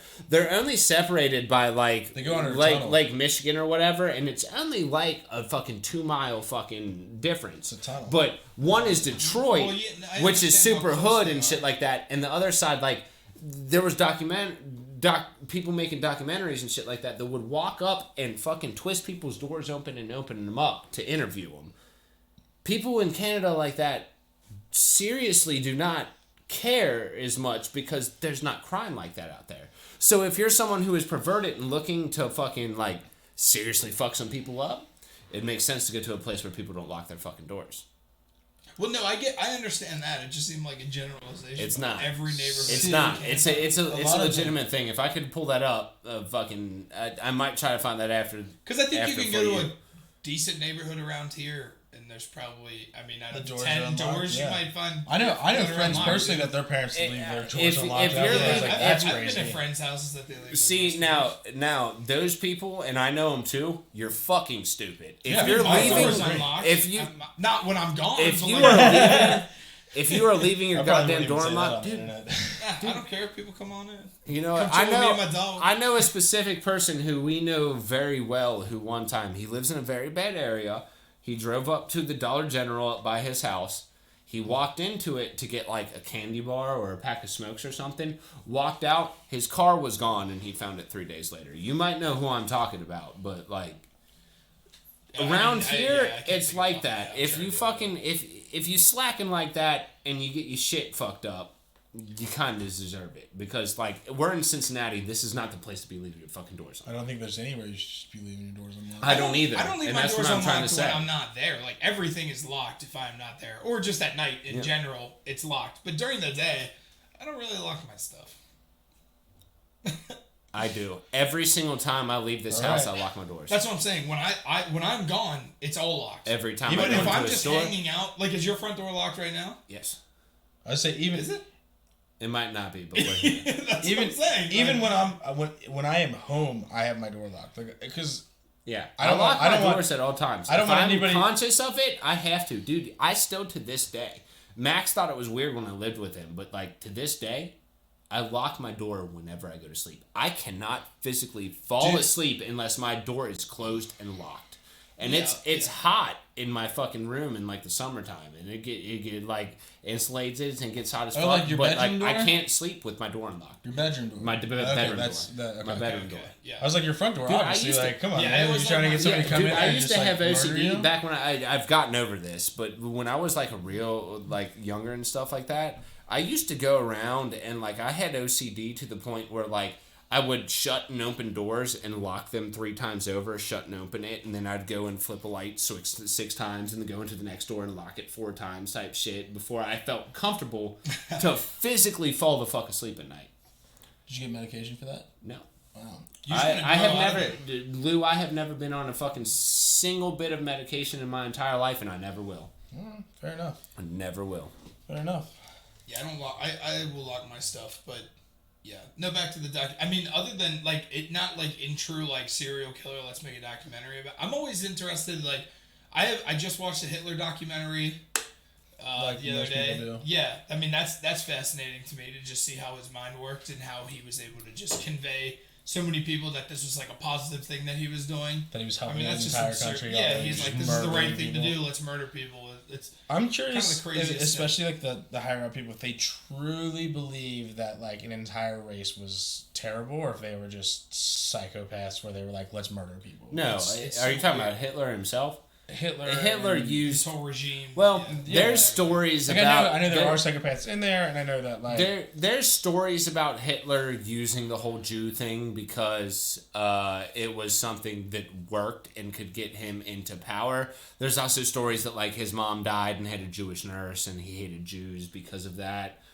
But the whole thing with Hitler was, if you really look at it, the man was just intelligent enough to use fucking genocide and the theory of communism to pervert people into fucking thinking some type of way. Like I don't like you got to be a psychopath to do that because, like I could. I don't think that's necessary. How do you go as far as to convince? That's not a psychopathic thing. That's not a psychopathic thing to do. I would write that under psychopath. Yeah, let's kill an entire race. That seems psycho. But psychopaths don't have the like empathy and fucking clearly human didn't emotion have that people empathy do. Or human You thought emotion. he had empathy? He's like, damn, I hate that we're killing but he had an understanding of what other people thought. To, you know what? I might just kind of be talking myself into. Yeah, I think you're talking. Here, I think you're over. Going back down on this one. Fucking, that's a big move for me. I think you're trying. You're trying to go too deep into it. I was trying to. It's like, is Hitler a psychopath? Yes or no? You circled the yes. But no. No. He said no. I think that Hitler definitely knew what he was doing. He knew that he could fucking persuade people into thinking a certain type of way by putting other people. Well, I think a lot of psychopaths, and a lot of serial killers are smart about how they do things. Yeah. I don't think being smart makes you not a psychopath. There's a difference between serial killers and that. mass genocide. Well, yeah, that's what I'm saying in terms of the psychopathic mindset, yeah, I'd chalk Hitler up to psychopath. Oh, yeah, no, I mean... I used to watch... there's not enough known about him or, like, in the interviews to really It is tough just because, And another thing that always was fast, like the Columbine shooters, I used to watch a lot of documentaries on those too, like as much stuff. One YouTube movie that got me, that like it. I wish I'd never seen it. It's called, I want to say, 0 Day. Mm-hmm. It used to be on Netflix, but basically it is Columbine, but like it's not Columbine. It's I don't know how to explain that. It's pretty much everything they did in Columbine. Is it like a recreation of it? Kind of, but like it's different names and stuff like that. But it's very similar to like the personalities of the two people that were the Columbine that did the Columbine massacre. but it's pretty much Columbine, and like it's basically them doing a recording of everything that's going on and like documenting it. And their goal was to do the Columbine massacre, but it's not Columbine, it's whatever it is. They just use different names and stuff. Yeah, and on the first day that it was 0 degrees outside, but that never came, so they just ended up doing it after prom or something like that. And like from there on, it just like scarred me. Like I was in high school at the time, and I was like, and we had that was. Do you guys remember when Oak Hills had a lockdown? I don't think they had a lockdown, but it was on 12/21/12. Somebody was supposed to come into the school and like shoot it up or whatever, which didn't happen. I hope you guys all know that. Right. But like going up into that, like people like were not going to go to school that day because there was a legitimate like threat on Twitter, or it was something that was going around on Twitter, and so like that kind of all hit, and I was like, I tried not to go to school that day, but my dad was like, I really don't care. You're going to school that day. There's nothing that's going to happen. Like man up. And like I went to school that day, nothing happened. I was really glad, but like, at that point in time, it was probably a little bit different of a world. When we were in high school compared to like now, like 2 years ago, we didn't have the fucking. There was never like when we were in high school from like 2008 to 2012. We really didn't have like the threat of fucking school shooters. They were there because like Columbine happened in the 90s, but like it wasn't like we should take this seriously. It was kind of just like shrugged off. Now it's like, oh, the weird kid fucking said he's gonna bring a gun in tomorrow. We might all want to stay home today. That was like, I'm not gonna say any names, but so I had a kid in my Chinese class. You speak Chinese? Ni hao, wo cha lu, ni cha ni minsa. Whoa. Is that Mandarin? That's the only thing I ever learned in that entire class. Damn it. I asked you what your name was. Alex. Nice. We go on. Anyway, so I took Chinese class, and like one person in that class was like, they like I know they definitely got bullied, and they were definitely on the fringes of the class where like I don't even know anybody that was like close friends with them, and like he kind of seemed like a darker person and everything. And so he was in my Chinese class, and like that whole thing was going on around Twitter, like someone like saying they were gonna shoot the school or whatever, and they were like trying to investigate it. And Li Lao Shou, which was the teacher, was teaching the class, and one day the principal and somebody else came in, and they asked this person to come out in the hallway or whatever, go talk to him for a while, and the Chinese teacher like just kind of went on with class, and I was like, Li Lao Shou, you know what that was? And he was like, no, what was that? And I like explained to him about everything that was going on. He was like, and I was like, they're kind of investigating him right now. And he like being from like China was like, is he okay? Like he's like just not yeah. And I mean, he ended up coming back, and I was like, and and then nothing ended up happening. Yeah, nothing happened at the school. Nothing nothing happened to the kid. That is crazy. But like, just like even the cultures for him to us like is like a completely different thing. It's a weird time, man. Like as much as like you hate to say you don't understand it, like if I look back at like when I was in high school, there's just so many like emotions and shit that was going on, and like your adolescence and going through puberty and shit like that. Like you just don't know really what the fuck is going on with your body, and it's just a weird state. Not just your body, your mind. Like I get it. It's not the way to go about it, but like I do understand, and it is weird that we don't see it necessarily from like an older perspective. Like once you get older, there's not as many people just like shooting up fucking places unless they're like part of a cult and have been just completely brainwashed. This is just like serious fucking development in your mental state that you have been picked on to a point where like you feel like you just have to kill. Yeah. Like it's weird. I don't know. I don't understand it at all. I guess I'm more like a little tiny bit empathetic, where I'm like, I get it. You get bullied to death, but like stuff in those type of cases. But also like my mind could never even reach a point where I'm even thinking about. So yeah, I mean, there's a disconnect, but I want to understand. But also, that's the whole thing with like serial killers in general. There's that disconnect, and that's what's so intriguing to humans. Well, right, everybody's trying to reach the disconnect. How does someone fucking think and feel like that? Right. How do they do that to another person? Yeah, but I don't know. Yeah, I mean, the one thing I'll say is, I know I can be sometimes insensitive between conversations that I have with people because like I like to joke around. I think I'm being funny. I think you're laughing with me, and sometimes you might think that like I'm laughing at you, but no, like I'm just trying to connect with you. I'm the king of insensitive. Oh, yeah. I mean, but at the same time, and you can understand this too. Like, if I say something that like you don't like let me know, and I will, apologize for it and explain to you like, hey, like I'm not trying to. That's the way I feel about it, man. Like I say some insensitive shit, but all you really got to do is say like, hey, bro, fuck off, and I'll be like, okay, fair enough. Yeah. And it's hard for people to say that though. Yeah, and some people. I don't know why. Well, I agree. I mean, I don't and know. it's hard for me to put so I don't speak up. It's hard for myself to put myself in a state of like being that much of a pussy, I guess. So it's because like I'm not gonna lie, if you don't have the balls to say what it is that you need to say, you're a fucking pussy. I am. Oh yeah, people could berate me, and I'd be like, "Well, this is just not nice at all." But I would never speak up on it. Yeah, and that's the thing is like it's easy to say. But I just don't. I also don't let it get to me. I don't let it dig. So right. There's just the and a lot of people don't, but there's some people who fucking put it out there a little bit more. But like no one does, and like that's the thing about me. Like I'm an abrasive dick, and I'm an asshole and shit like that. But if you ever come up to me and say, "Hey man, I really don't fucking appreciate the things you're saying to me," I will talk it out with you and fucking we'll work to a fucking better point of understanding. Yeah. And devil's advocate because like I am, I do this. I'm the same way with you, but at the same time, like I'm also a not confrontational person where like if somebody like offends me, like I'm like screw them really. But like it gets to a time like it kind of depends on the rapport that I build with the person. Like for you, which I know you can definitely be that way, and you'll be that way to me, and I'll be like, hey Spilly, like chill out, like.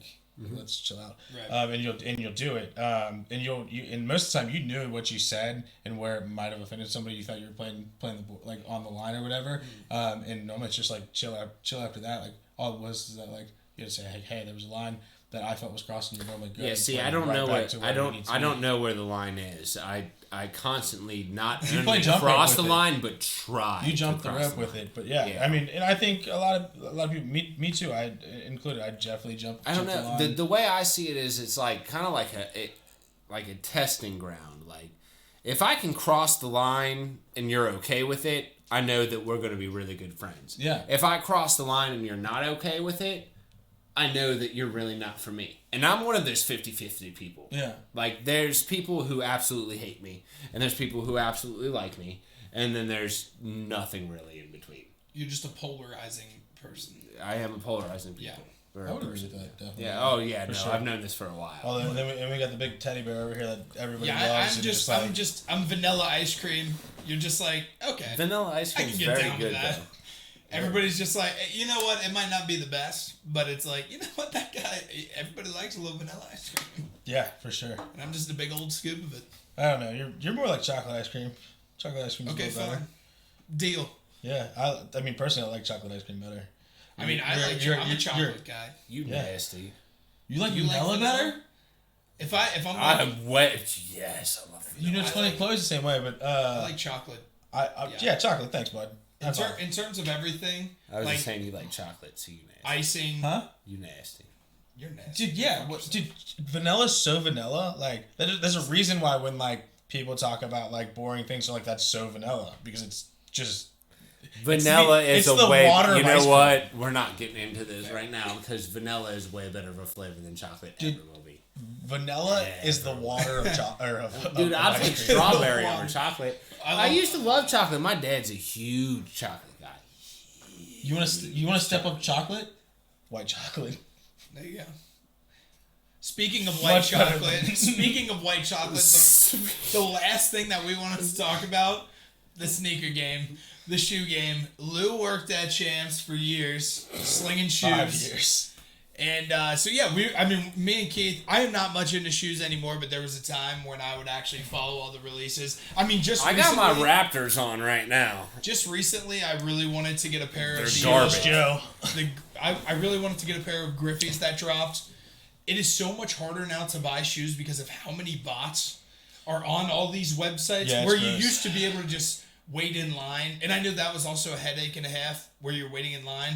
but you at least had a chance if you just showed up days early or like a full day early. Now it's just a ton of bots. I remember it's bots and resale and I had one of my buddies jumped on. He was on like Foot Locker's app, he was on Sneakers app, and he was on Nike on like 3 separate screens, all trying to do it. Less than 2 minutes, every pair sold out. Like, it's just, it's absurd. But in terms of like the sneaker game as a whole, like, how many, are you a big shoe head still? Like, do you still have a lot of pairs? I have a lot of pairs, but I haven't bought shoes in Miller used to be huge. Like when I met one of my best friends of all time, Miller, in grade school. Yeah. Or not grade school, high school. This was junior year of high school is when I met Miller. Again, one of my best friends of all time. He got me into the shoe game, and like I did it for like a year, and I was like, this is kind of fucking stupid. And just a terrible fucking investment. I mean, you can make a lot of money on it. You just have to know. You can, but you have to really be in it. Yeah, you have to be invested. So, So the thing with making money in it is, one, you have to get the right shoes. Or two, get something that's got a lot of pop around it and sell it literally right away. Buy it, sell it. That's the whole thing. Is this man peeing again? I'm peeing again. Jesus. Like a fountain. I'm trying to get a lot of beer tonight. Well, no, we're just gonna keep talking. Fuck that piece of garbage. You go ahead. In terms of like, like you do have to you have to buy the right pair, and in buying it and selling it right away. That's what you're saying is usually the best in terms of like. For the most part, there are exceptions to the rule. Right. But for the most part, anything OG.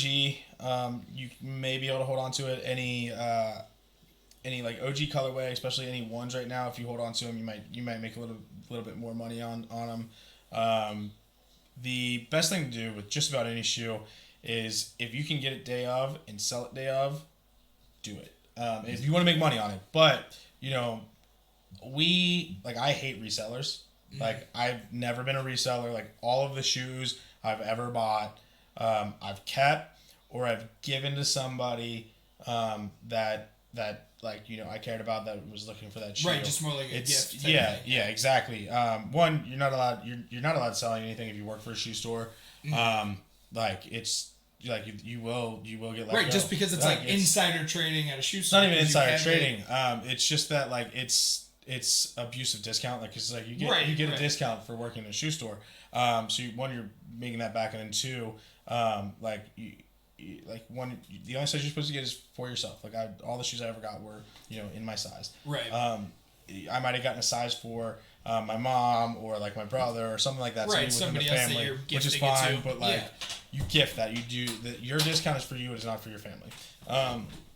You can use your discount for your family. Like so, if like have somebody use like your name and something. So like if my mom came with me, like it's completely fine. If she got some shoes with my discount, like they don't really turn away for that. But like when it comes to like especially like friends and stuff like that, like friends pay full price, and I made that abundantly clear for my friends. Like I am not your plug. Right.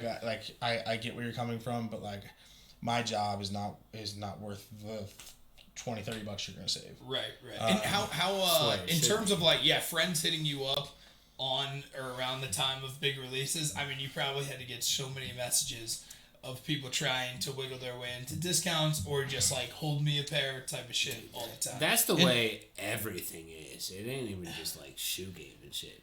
Well, there's so many people who everybody's trying to find a plug. Everyone fucking trying to hit you up when you're fucking doing your best, but no one wants to hit you up when you're doing your worst. Well, yeah, nobody does. Yeah, nobody wants that. And I just said, we were talking about that on the porch earlier. I was like, everyone wants to see you fail until you're actually doing something about it. Yeah. Until you're actually fucking making moves and shit like that, bro. Mm-hmm. You came in from the bathroom with some deep shit. I did, bro. I kind of heard. The was going. He was like, I got some stuff. He had that like kind of buzz look in the mirror, and he's like, "What are you gonna do? What are you gonna do today?" I didn't. Came back down. I didn't have that look in the mirror, dude. I didn't. Speaking of shoes, I do. But no, yeah. So I'm sure you got a lot of random people hitting you. Not random, but like people you might not have texted in months to just be like, "Hey, these shoes are coming out. Can you hold a pair?" Those shits are fire. It's right. So not too bad. Like I had my people that like, most of my friends were typically good. Like there might be somebody like, "Hey, you got these" or something like that. Sometimes like family would send it out and. I just had to let them know like there's nothing I can really do about it because like I don't want to get in trouble with my own company. Right. And so I would just tell them like I'd be straight up with them, and then like after that like they wouldn't come back to me because like they knew like there was nothing like I didn't do it for them then and I can't do it for them this time. Right. But at the same time like I would give them advice on how to get that shoe, especially when the last like. Maybe 2 years, like they started doing everything through raffles, which they did raffles before, but they were all in-person raffles. And I know there was a lot of plugging in on raffles. I was never a part of it. I definitely saw it, no naming names or anything like that, but I definitely knew that it was there. But I didn't like it myself because I didn't want them to get caught, and then 2 for them to get investigated, and then them come to me and me being like having to like try to cover their back because like, I couldn't cover their back. Like I would tell I can't lie, and then 2, it just creates me. Yeah, I mean you're putting me in a bad spot. Right. And so I couldn't do it myself. And so even in-house stuff like when I was a store manager, like people would I only 20% of each shoe could come out. So a lot of times you got 12 shoes. I could only give 2 of them to my employees. And most of the time I would take the hit and not get the shoe so that my other employees could get it. Right. And then one of these times we had like 24 shoes and I actually wanted it. Okay. And it became a whole thing because I wanted the shoe, but like I'm a store manager. I've earned this shoe at this point. Like, what do you do? Get out of here. And like, don't tell me it's fair or not fair. We know because store manager, AM, sales lead, if you're not in any of those positions, like, it's next by right. How It's long just a totem pole type of thing. Yeah. Like don't come to me because I want to get a shoe. Like what's your favorite? Like in terms of your favorite shoe, just working in that. I mean, just being around them all the time. What's your favorite Jordan? Tokyo or just 5. shoe in terms. Like what's my favorite number Jordan or what's my favorite like full Jordan? Yeah, let's say number first. Just your favorite style in terms of number, and then your favorite number 1 Jordan style and colorway. So mine would probably be the 7 favorite all time, and then my favorite shoe of all time is the Tokyo 5. Okay. Respectable. Definitely respectable. Thank you for not saying 11s because anybody if 11s are so fucking stupid, dude. They're not just not good, they're terrible, dude. They're fucking stupid as shit. So I love Concords. So 11s are beautiful, but if anybody ever tells you their favorite Jordan is 11, tell them to go away from you because they do not know what they're talking about with shoes. They're beautiful, but the issue is that everybody loves 11, so that's why you don't answer that. Like obviously the 11 is the most iconic. They're not of all a the good Jordans. Looking shoe. I mean, they're not. I'll admit that they're not. They are pretty, but my favorite Jordan is a 13, which is still even controversial. Any like 11, 12, 13. Is the 13 the one that's modeled off the Panther? There's more than just the 13, the Black Cat 13, but you're thinking of the Black Cat 13. Yeah, the 13. A lot of people I don't like the 13 around the 13. They're usually in the like, oh, I hate 13 and up, or I like 13 and under. Like 13 is usually that cutoff. 13. It is that cutoff because like everything above 13, garbage.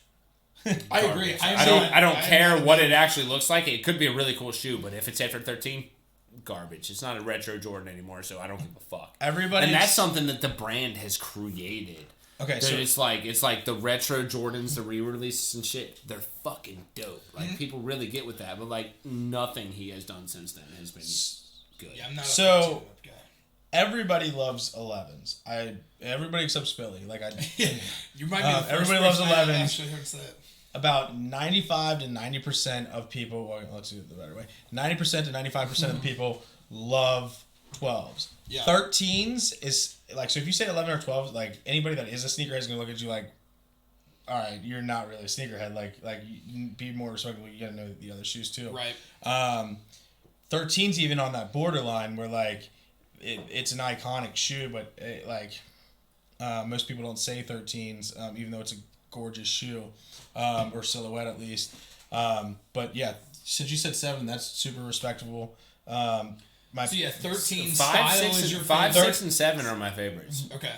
13 style is my okay. Is my favorite silhouette. Right. 13 is my favorite silhouette. My favorite shoe or my favorite Jordan would probably be the Bread 13 or the Dirty Bread 13. I love black and red, and the silhouette's still my favorite. I have a lot of nostalgia for it from when I was in like 3rd or 4th grade. Like I remember all the kids on my basketball team had them, but I couldn't have them because like my parents were like, "Payless is the shit," and I was like, "Bro, let me Payless is the move." I remember running up and down their fucking aisles just. My parents loved Payless, and like I respect them for it. It was in our budget. Like I respect my mother so much more for it. But I respect my mother so much more for making me a cheap bitch now in my life than I did back then. See, I had the opposite effect because my parents were generally pretty cheap. Like, we lived within our means and everything like that. And then as I got older, when I had money, I was like, let me get all the things that, like, my friends had that I couldn't have. Not that I couldn't have, but that I wasn't allowed to have. It translated over into me. Like, I am off-brand fucking king. Yeah. Everything. Everything that you can think of is off-brand around here. I mean, I also worked in shoe stores, so I had to have like. Well, yeah. No, those shoes are one of those things where it's like you want to like invest a little bit more. I don't get it because they don't hold value necessarily. They can. Just don't wear them. Don't wear them if you want to. If you want to hold value, don't wear them. That's so fucking stupid to me. Yeah, but that's anything that you want to collect. Just don't wear it. Don't open it out of the box. Like none of that stuff. But you can still look at an action figure. You can still look at a Yu-Gi-Oh card. Speaking of, you can look at fucking Jordans, but they're meant to be worn on your fucking. We're gonna go back into the Jordan thing because I still need to get mine. But I just thought about this, dude. The Pokemon cards, how much these things are being sold for, is unbelievable. My brother has. Dude, I knew that when I was a kid. Do you still have yours? Yes. Are any of them decent? Are you gonna sell these things? Yes. 100 Charizards. I'm not gonna sell them. Not anytime soon. This is what I'm telling you guys. Because if I wait, say I live till I'm 100 years old, and like I wait Pokemon 50 years from now, I'm like 77. Those Pokemon cards are gonna be worth so much more, and just Americana. Oh, dude, not even Americana. Japicana. I'm instant gratification with a lot of those type of things. So the first sight of like, oh, I gotta can make hold some out. money. But no, Brad, my brother had a Charizard, first edition Charizard. I have a first edition Charizard. I remember getting mad at him when we were in like, he had it inside of a case, like day one, bought it, put it in a case immediately. I got mad at him. I have no idea why. I got a whole pack of I remember snagging unopened. Dude, some of them are in like plastic cases completely. Okay, yeah. I went into his room when I was upset with him and just took it out of the case and just ripped the edge of it and put it back in the case. I was, dude, that is so much money down the drain now. Like in the moment, we're like, whatever, it's a kid's playing card. He was mad because it's like, damn it, that's my playing card, and I like to play with these Pokemon cards. And I must have been way younger than 5th grade because he wouldn't have been playing with them in high school. I was probably like 5 or 6 years old. You and your brother have such a better relationship than I remember knowing you as a kid. Oh, but that's age, though. We used to fight all the time. Oh yeah. But yeah, how that's most brothers. We're 4 years. Yeah, 4 years. That's funny that you guys are that you guys were not close being that far apart. Like, yeah. Because like normally, like the closer you are, the more you're like, especially in the younger age, like. Sometimes it's kind of a competition. It's not. Yeah. We just wrestled all the time, but because like that's an age gap. Like he could beat the shit out of you, or crap out of you. Well, that was also a thing. Is like it was kind of competitive in terms of fighting because I was just a unit from the get go. So like it was kind of evens after like once I hit like 7, 8 years old and I was over 100 pounds as like a toddler. I mean, it wasn't like an easy fight. Like most brothers. Yeah, they'd be able to kick the shit out of their, like, 45-pound, 6-year-old brother. But I was literally, like, over 100 pounds, so it wasn't that close. Yeah. But, yeah, back to the Jordan thing. Well, yeah, he's a big kid, too. But, yeah, not nearly a mass. But, Jordans, yeah, see, I'm kind of... I love 12s. I know you just said you hate 12s. My favorite 12 is actually not even a... I am a team... So, I have these team 12, so orange 12s. Team orange 12. Well, you said 11s. But either way... Don't say 11s or 12s. But 12s. Or 13s, unless you're hype beast. Yeah, unless... yeah, 12s. There's a Team Orange 12 that wasn't even that big of a fucking release. It wasn't like I probably could have bought this the next day, but we camped out for him. I had them. I kept them in decent. Not yet. Me and Huts. But yeah, I camped out for him. Probably didn't have to. I think we were only like 5 people in line. This is all I've ever paid for with Jordans right there. I camped in line for Concords just with other people camping in line just because it was like, hey, let's go hang out. It used to be a thing. Like, let's go camp out for Jordans and just hang out. Yeah, because I would just like hang out, and then while we were sitting in line, and then we got into alcohol. If I can get a pair, I might as well, and then resell them. But because Concords overall, I do love the look of Concords. They're stupid. Yeah, this Team Orange 12s. Not very. My favorite 11's not even like I could still probably find a pair for like maybe $240, $250 on StockX. I haven't looked in a little while, but it is just to me. So one, it's just not retro, which is why it doesn't sell very well. And a lot of people don't like the higher leather on the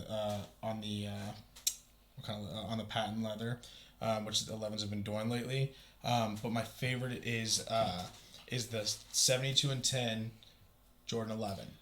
It's got the tumbled leather instead of the nylon on the upper, and then around the midsole, like just on the upper, but right near the midsole, it's just blacked out, and then there's a little red Jumpman where the 11 Jumpman is. And to me, it is just gorgeous. It just looks so good with the tumbled leather instead of the nylon, personally. And then it's got the white outsole. So like the ice that they normally use on it is blue because that's what the ice was back in the day, but that changed color. Right. On this one, it's a white ice, which changes colors so much quicker, and these things are gonna look so bad in like 10, 15 years. Honestly, like even my ones now, but even the ones that are in saran wrap and stuff like that, they're still gonna yellow and be like. Honestly, I bet my light up Skechers from back in the day would make way more money than your stupid ass Jordans. I don't think that's true almost at all. Do you have a pair of favorite non-Jordans? Like, what's your favorite shoe non-Jordan? Favorite. So something that I would wear often, or like.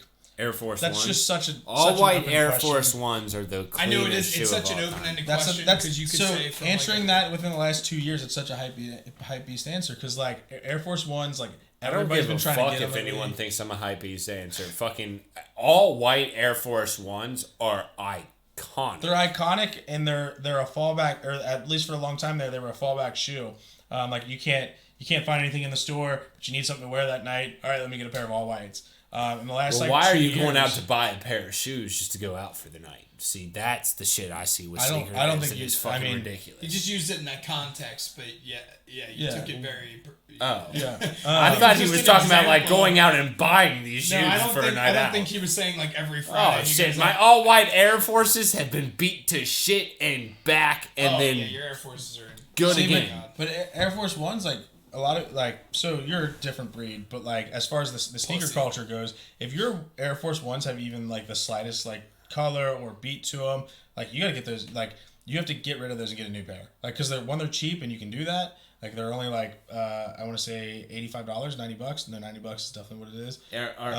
Do you think all blacks are as cool as all whites? Do you steal things from people? Exactly. Thank you. But yeah, I mean, all whites are definitely all iconic. But in the last like year or two, like especially like the younger generations, all everybody wants is all whites. The same thing happened with Superstars like 3-4 years ago, and that was mostly because of Yeezys and NMDs. So the easier shoe to get was the Superstars or the Shell Toes. Just depends on who's listening right now.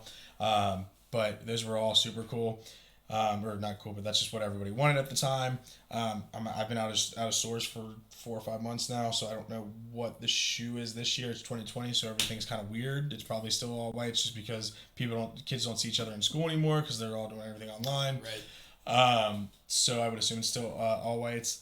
But as far as my favorite shoe, so we can do a couple different categories here. Anyway, favorite shoe. Probably just like one to wear and then one just in terms of like I'd love to have that. Love to have that. Yeah. So I really want a pair of Yeezy 750s. It's the original high top Adidas, and then As far as two that I wear every day that I just go to, the last year has been Nike Air Prestos. They're just super comfortable and they don't really have too much give to them. Okay. Mm-hmm. I'm just a Griffey. The Griffey ones, that's just my answer. No, you're just a fan of Ken Griffey. Yeah, and I'm just a massive fan of Griffey in general, so that would be mine to wear and to just have. But yeah, I mean, I'm not much into the shoe game, but I'm fascinated by how it just I love the culture shoes. of it. Shoes is can very bring cool. shoes can bring together a whole fucking outfit, but at the same time, they're like. It's like really. I think they can make it. It's like outfit. something something so. There's plenty of times where I'm wearing black shirt, khaki pants. Something is so yeah. insignificant is like this that you wear around your feet. Like people aren't looking at your feet when they're having a conversation with you, but like they can really throw in a fucking outfit. Well, I don't think they can break you, but they can make you. Like I don't think people are going to be like, oh, he's got shitty ass shoes. I hate him. But I've worn plenty of shitty ass shoes that people are like, those are disgusting. Yeah, but I think they can make you more than break you. I think they can make you more than break you, but I think they can definitely. They can break you, I guess. It depends on the crowd you're around too. I agree. Second fist bump you've got tonight. I think they can make you more than they can break you. But I would agree with that. Yeah, either way, we're getting to the point. Either way, we've been going on for a hell of a long time. And there's another 15 minutes on top of this, That's so this is getting close to a 2-hour podcast. We got a hell of a long podcast. It's only expected with fucking Lou, our number one fan. Our number one fan, Lou. We appreciate you, I'll brother. Be back. Yes, you will be back. We love you all. We're gonna bring everyone Peace back. the F out. Deuces. Share the fucking goddamn post. I would rather hear your story than visit your funeral. Thank you and goodbye.